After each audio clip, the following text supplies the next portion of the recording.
My Scared Monster by Jessica Martinez. Some monsters live in the closet. Some monsters live under the bed. I have a monster who lives in my body. She is my scared monster, and she is scared of everything.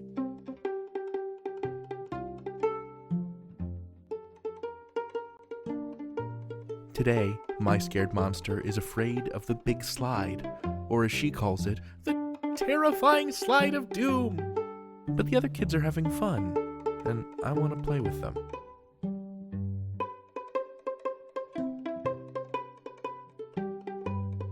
When I walk over to the big slide, my scared monster crawls up my throat, so I breathe short and quick.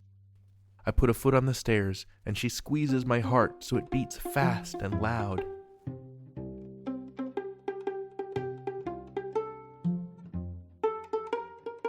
First, I ignore her, but that just makes her act up. Then I yell at her, "Why can't you be big and strong like other monsters?" But she doesn't listen.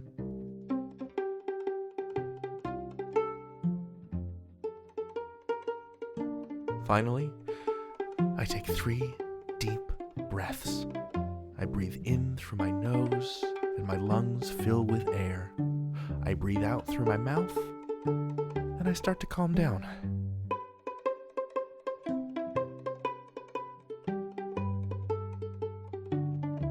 I talk to her. "What are you scared of?" I ask. "I'm scared that you will fall and hurt your head," she says.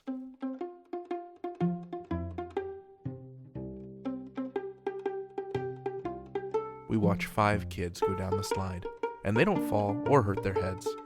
"It seems safe," I say.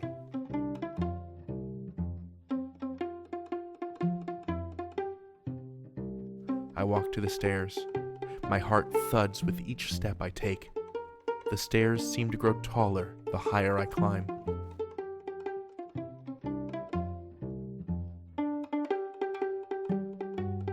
Everything looks small from up here. My heart still beats fast, but it's more of a fun skip. If everything looks small, then I must be big, I reason.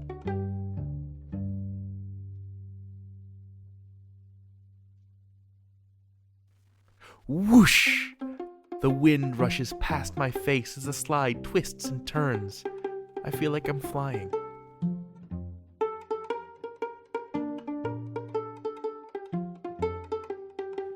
My scared monster still lives with me, but now I know how to relax and talk to her.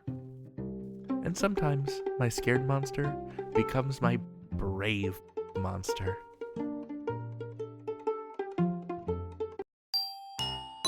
Drew and his sister Rachel had been skateboarding for hours with their friend Juan. Drew was trying to figure out how to do a trick Rachel was teaching him. Drew had been skateboarding for hours with their friend Juan. Drew was trying to figure out how to do a trick Rachel was teaching him.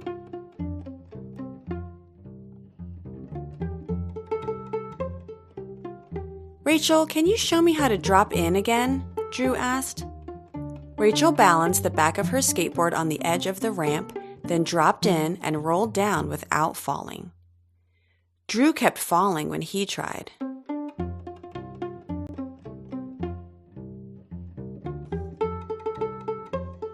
Drew stood with his skateboard balanced at the edge of the ramp and leaned forward to drop in. He immediately fell off his skateboard and banged his knee on the ground.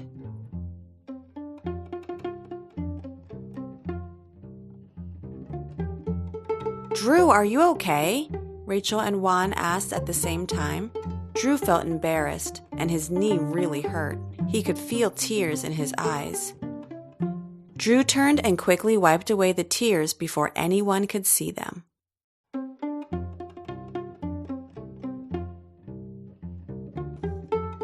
"I'm fine," he said to them, even though he wasn't. Drew remembered what his parents always told him. "Big kids don't cry," he whispered to himself.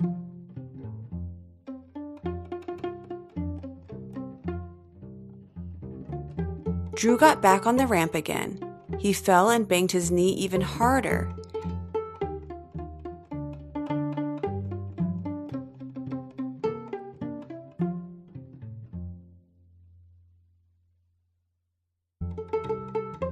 He felt upset that he kept falling. This time, he couldn't hold back the tears. Rachel and Juan ran to his side and helped him up.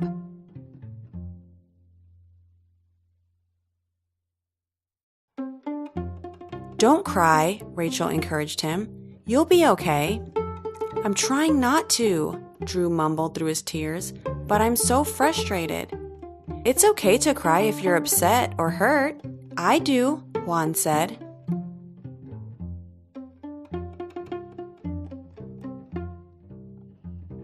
Drew thought about what Juan had told him. "But I don't want anyone to think I'm being a baby," Drew said quietly.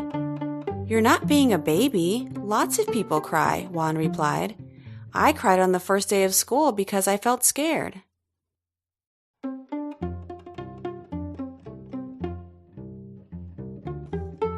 "I actually still cried too," Rachel admitted.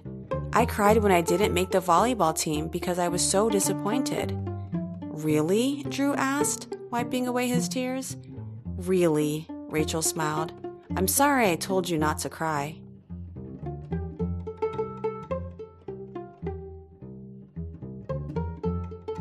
Drew felt some of his frustration go away, and his knee hurt a little less. "Big kids can cry," he said to himself. He walked back over to the ramp and got ready to try again.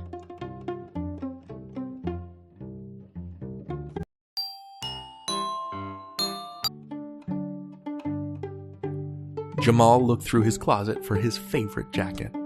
The weather was starting to cool down, and he didn't want to be cold on his walk to school. Jacket and tried to put it on. Jamal was disappointed when he realized that it didn't fit anymore.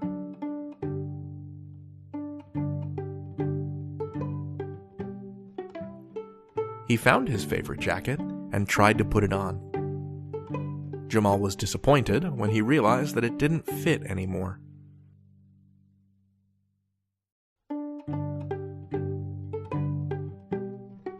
Jamal was the youngest of 3 boys in his family, so most of his clothes were hand-me-downs. His oldest brother got something new, then it got passed down to his middle brother, and finally, Jamal got it.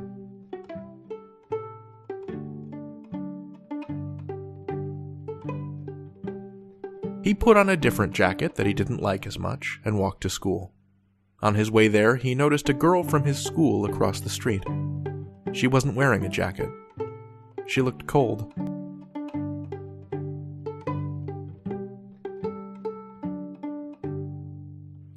A few days later, Jamal saw the same girl again. It was chilly outside, but she still wasn't wearing a jacket. Jamal thought about his favorite jacket, sitting in his closet at home.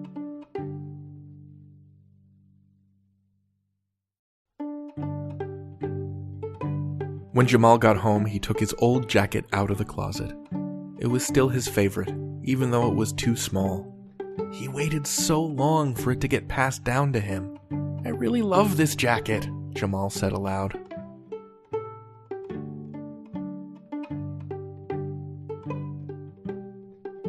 He thought about giving the girl his jacket, but he didn't want to give away something that he liked so much. He wondered if the girl he saw would even want his hand-me-down.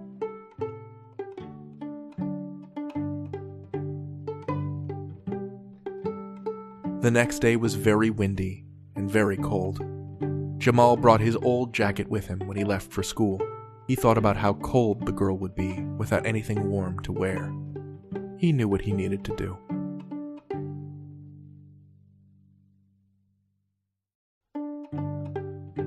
When Jamal saw the girl that day, he walked over to her. "Hi, I'm Jamal," he said with a smile. "I noticed you don't have a jacket. Do you need one?" "I'm Emma," she said.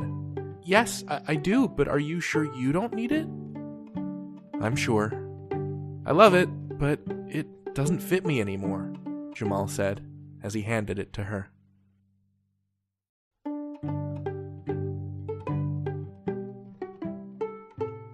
Jamal thought he would feel sad, but instead he felt something warm inside of him. He realized keeping his old jacket in his closet wasn't helping anyone, but sharing it with Emma helped her.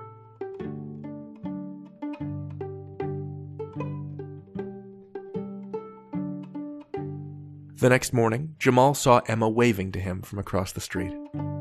They walked to school together from that day on.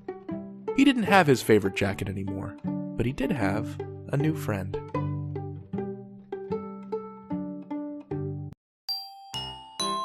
Noor and her friends rushed to their after-school game club. When they got to room 203, they all raced to pick a game to play.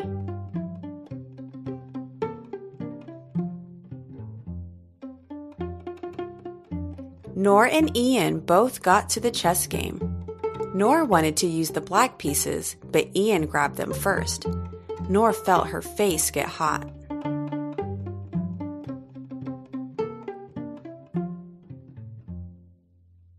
After a few minutes, Ian was already winning.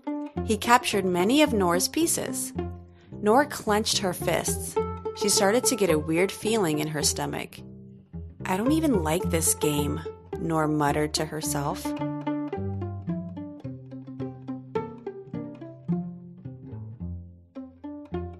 "Checkmate," Ian said with a smile. He won the game. Noor felt like she was going to explode. She did not like losing. Before she could even think about what she was doing, she flipped the chessboard over and the pieces fell on the ground.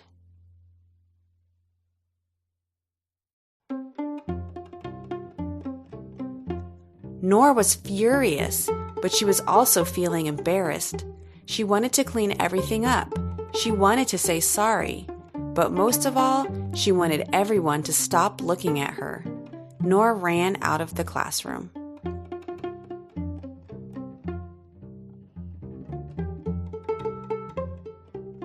Noor was breathing hard. She hated losing. She tried to remember what her dad had taught her about getting angry, but she couldn't think straight. "Think, Noor, think," she said to herself.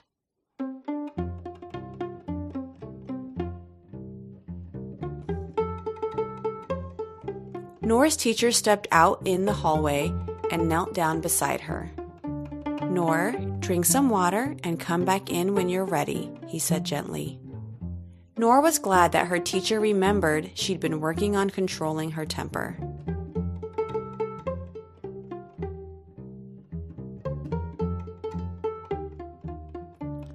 As Noor went to drink from the water fountain, she remembered her dad's words. WBC. Water, breathe, count to 10, Noor recited. Noor and her dad had created a calm down plan to help her control her temper.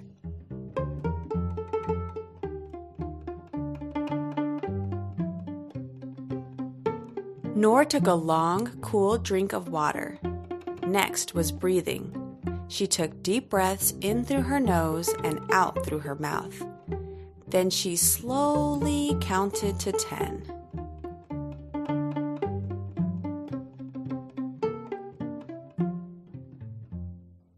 Noor felt better. The weird feeling in her stomach was gone, and her face didn't feel hot anymore. She wished she hadn't acted out and thrown the game, but she was proud of herself for calming down on her own.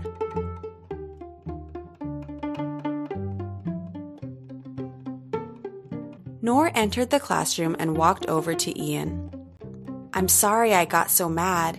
You played a good game," she apologized. "That's okay. We all get mad sometimes. Do you want to play again?" Ian offered.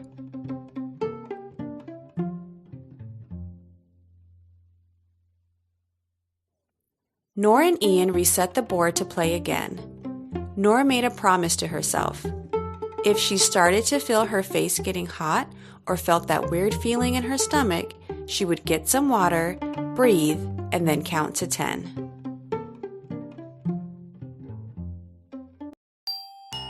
After playing tag at the playground, Derek and Alani sat at a picnic table and spread out their lunches. They had both brought their favorite food. Alani brought spam musubi, and Derek brought leftover curry chicken and rice.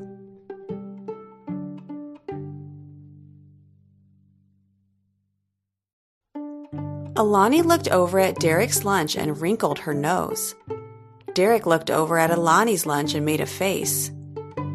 "What is that?" they both asked each other at the same time.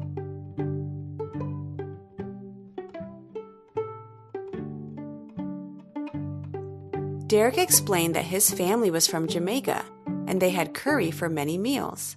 "My dad uses curry powder to season the chicken and we eat it with rice. It's my favorite," he exclaimed. "My family eats curry sometimes too," Alani said, "but it doesn't look like that."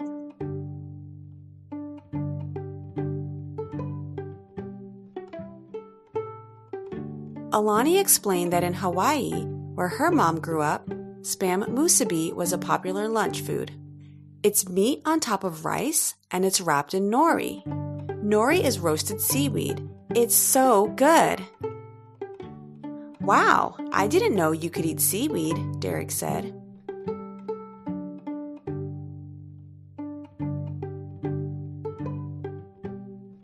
"Do you want to try some of mine?" Alani asked.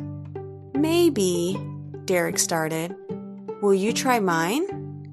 They were both nervous about trying something new.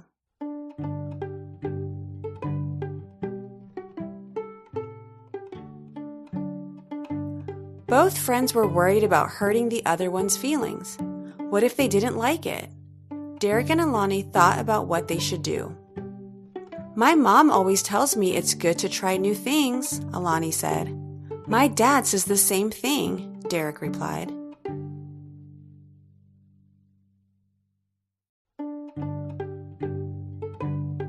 "I've never had food from Hawaii," Derek said slowly. "But if you say spam musubi is good, I want to try it. I guess I could at least try Jamaican curry." "I'll try yours too," Alani said with a nervous smile.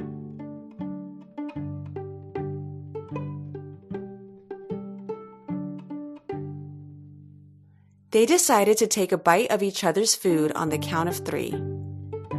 "1," Alani started. "2," Derek continued. "3," they counted. Alani chewed slowly. "What do you think?" Alani asked. "You were right. Seaweed is so good. I liked the saltiness from the spam too," Derek smiled. "Your curry was so flavorful. I wish my dad made chicken like this," Alani said with a grin.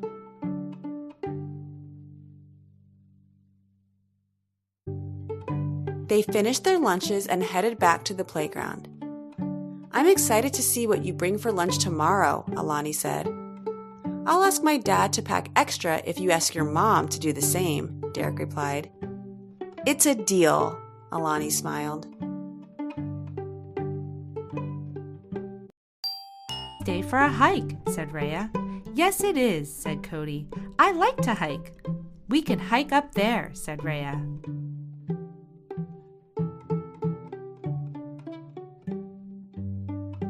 Rhea and Cody went up. They went up and up and up.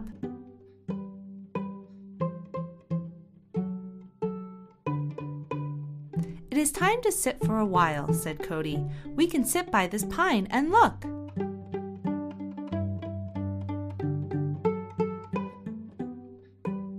"I see a bug," said Rhea. "I see 5 birds," said Cody.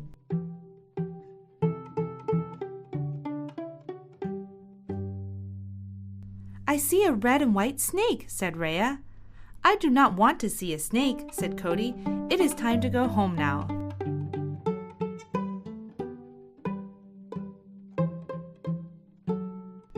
"It is not time to go home," said Rhea. "It is time to go up."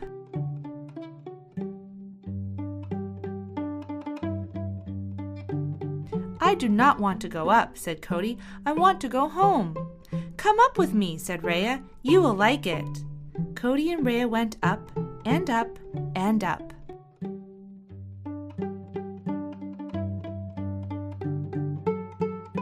"Look," said Rhea, "a vine."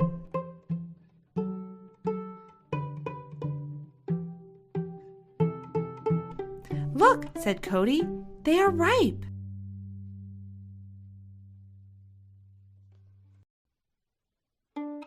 I like it here, said Cody. I do not want to go home now. At the kids' club, Rhea, Cody, and Peck sat in the shade trying to stay cool.